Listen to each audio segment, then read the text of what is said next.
After I tested and reviewed, I can see inside of my demo base that my note was added exactly per my automation.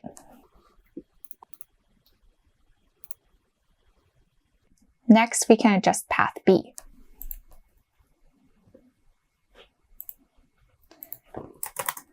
For path B, I'm going to specify that this is not an existing customer. So I'll put in this as a new customer.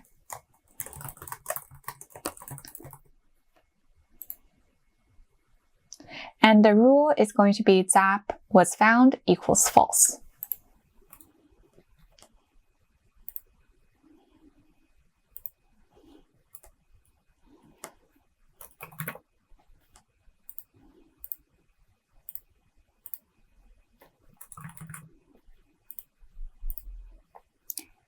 Next, I'll continue the Zap. In this case, my Zap would not have continued because my test record was already in the database. But that's okay, we can continue configuring it.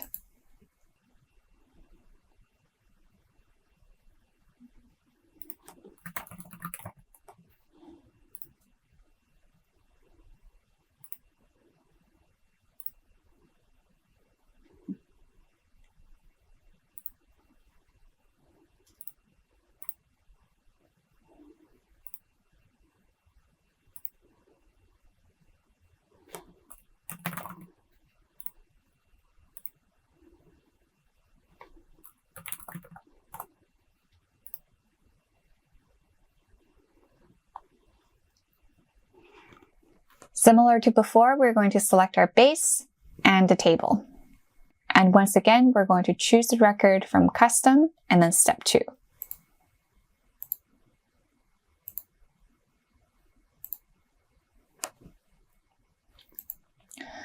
Similarly, we'll also adjust the notes.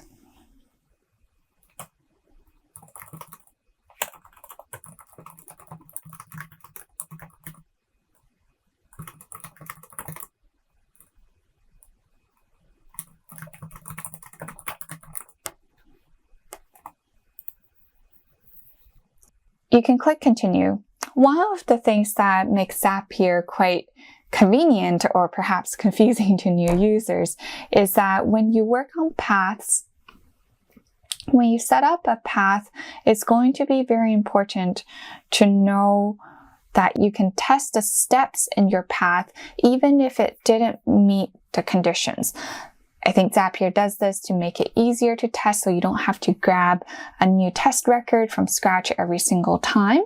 So over here, even though on step 6, we do not meet the rule or the criteria for this path, in step 7, we can still click test now or test and review. And that step of the Zap is still going to run as if it did meet the condition.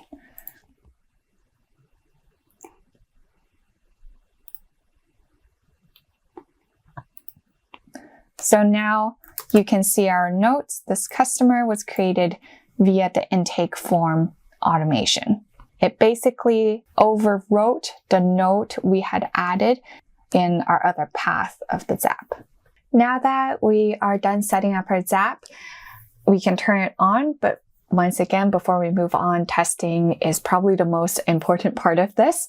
So we're going to do at least a couple of tests, maybe 3 or 4 when you're setting this up on your own, and just try some different scenarios, especially with a multi-step or a Zap that has multiple paths. It's really important to try to test it a handful of times before handing this off or telling your team that this is live already.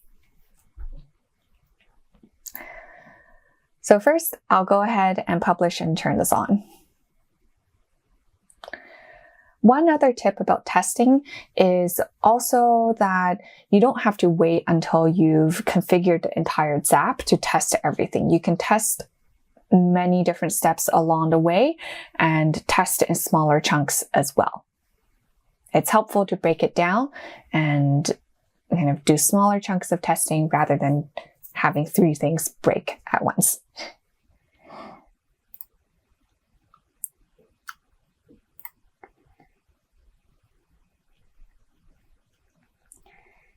Okay, great. So we've got our create or update. It's more like create and update contacts, but that's okay. We can update the name a little bit later. So in this case, in order to test it, I'm going to try and mimic my customer's journey as closely as possible. So I'm going to be filling out the form on my own once again, and potentially filling out this form multiple times just to make sure I've got it working correctly.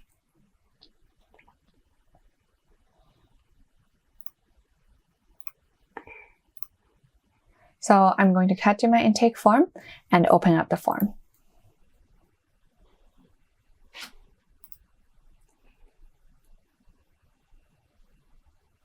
I've got my intake form open and I'm going to fill it out and see if my Zap runs.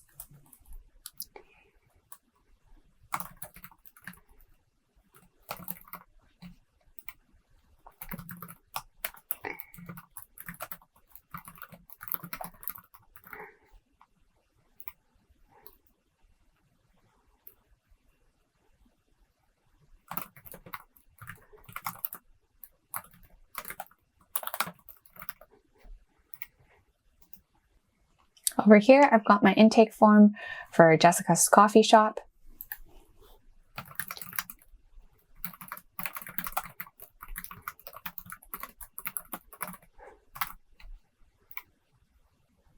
And I've got it submitted. So in this case, Airtable Zaps are a little bit different from the Calendly ones in that the Calendly triggers are instant, whereas Airtable might take a couple of minutes. Normally, when I'm testing on my own or when I'm doing a demo with the client teams or my own team, I don't like to wait for the full 2 minutes. So one of the options you can go with is to click the 3 dots on the right-hand side of your Zap and then click Run. This basically forces your Zap to run, and you don't have to do this every time, obviously, whenever the Zaps are syncing. It's just going to sync in the next 2-minute or 15-minute cycle. But when you're testing and you don't want to walk around, come back, walk around, come back, this is a great option. After you've hit run, you can see some checkboxes when your Zap is working correctly. In this case, I'm manually running this Zap. Then the Zap is looking for a new record. Next, it's going to trigger on a record. And this looking for a new record, this is not the second step of our Zap. This is just Zapier looking inside of Airtable's intake form table to see if there was a second record that was added. And in this case, there is. And next, once the Zapier has been triggered, then it's going to run its condition. And then this is telling me that the Airtable update was successful. So I can close that off. I know for sure that this intake form record was submitted because I submitted it. And next, if my Zapier worked properly, then I would also see Jessica's record inside of my contacts table.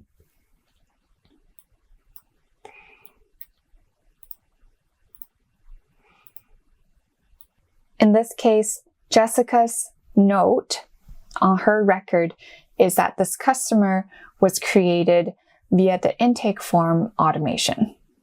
And that is correct because this intake form was created by Jessica filling it out.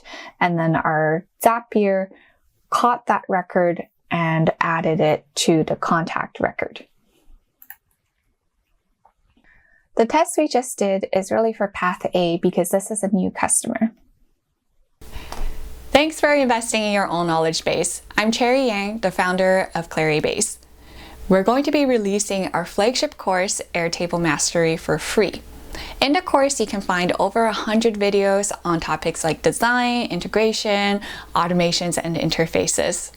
It's perfect for the Airtable champion who wants to build their database right the first time. You can sign up for the course at the link down below.